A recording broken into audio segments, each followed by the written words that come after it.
नमस्कार, शेगाव लाईव्हमध्ये आपले स्वागत आहे. मी संतोष देठे. आज आपण एक नवीन विषय घेऊ येणार आहोत.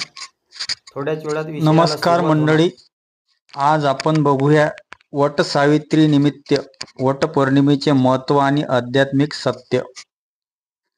वट पौर्णिमेच्या व्रतामध्ये आध्यात्मिक सत्य हे सावित्रीच्या पती सत्यवानासाठी यमदेवाला केलेल्या युद्धाच्या कथेमध्ये आहे, जिथे सावित्रीने आपल्या पतीचे प्राण परत मिळवले आहे. हे व्रत पतीच्या दीर्घायुष्यासाठी आणि 7 जन्मासाठी त्यांचे प्रेम टिकून राहावे यासाठी स्त्रिया करतात.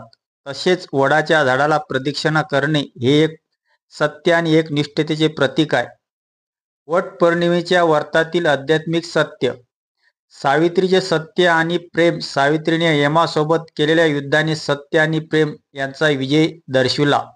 वटपौर्णिमेच्या व्रताद्वारे स्त्रिया सावित्रीच्या प्रेमाचे प्रतीक म्हणून वडाच्या झाडाची पूजा करतात आणि आपल्या पतीच्या दीर्घायुष्यासाठी प्रार्थना करतात.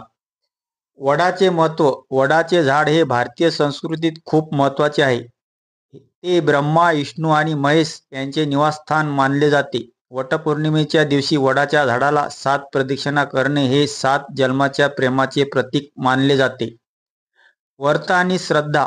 वटपौर्णिमेचे व्रत हे केवळ धार्मिक विधी नाही, तर ते श्रद्धा आणि एकनिष्ठतेचे प्रतीक आहे. या व्रताने स्त्रिया आपल्या पतीच्या प्रेमाची आणि एकनिष्ठतेची जाणीव करतात. पतीच्या दीर्घायुष्यासाठी. हे व्रत पतीच्या दीर्घायुष्यासाठी आणि त्यांच्यासोबत 7 जन्माचे प्रेम टिकून राहावे यासाठी केले जाते.